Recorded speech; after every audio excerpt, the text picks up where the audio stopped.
See hunt on ikka tõesti vastik. Jaa, seda küll. Aga kraadi oleks võinud ikka saada. Või kui mitte kraadi, siis võib-olla riideid. Riideid? Sama mul on riided sellest vast ei lähe. Ta mis ta paljast sulle tundu? Mis inimesed? Mis riided? Oot ei ole, taha räägida ei ole.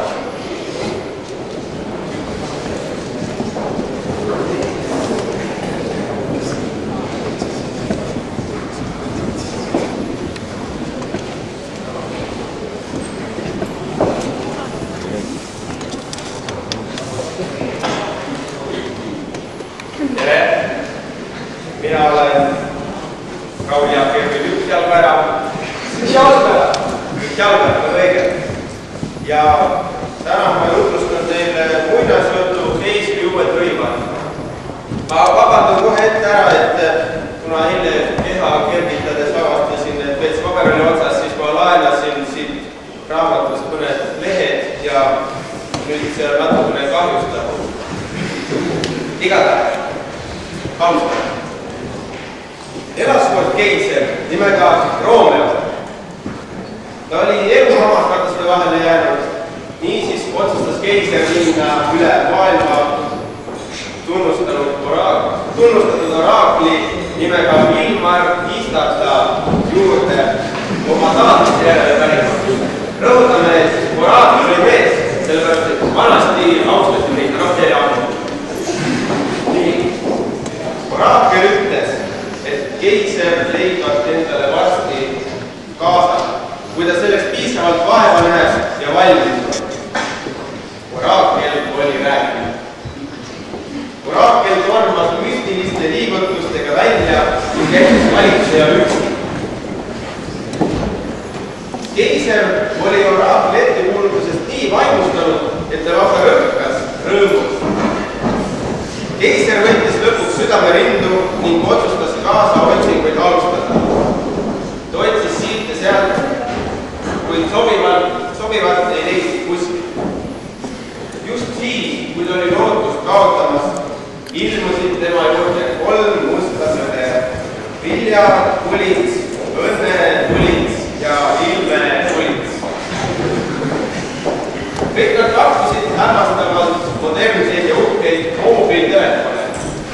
Keiser oli alati põhimõtte järgi elanud, et suurusloes ning valis välja Vilja Kulitsi poolt pakkunud mobiiltelefoni nimega Julia.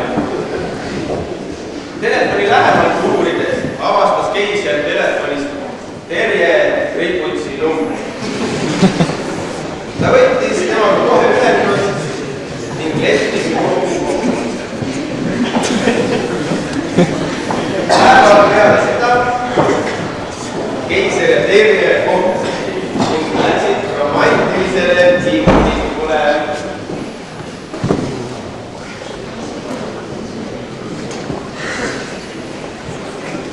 Korst oli otsad poes.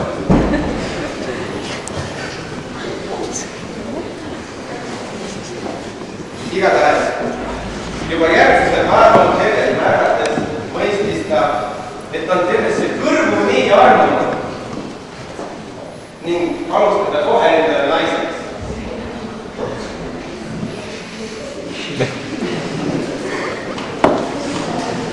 Tegi leeriskord. Nii. Juba nii, et mitte propageerida kapitalismi, nad abielusid ja otsustasid oma messinädalat pidada külasaunas.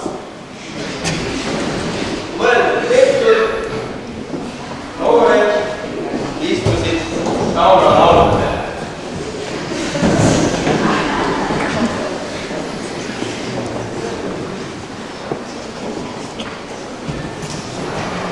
Kõik oli ilus selle hetkeni, kui Terje taipas, et keisril jätkus silmi vaid Terje jaoks või selle Julia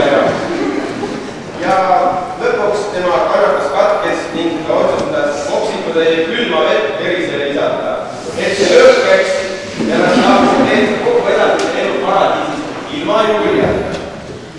Selle tulemusena käis suur auk.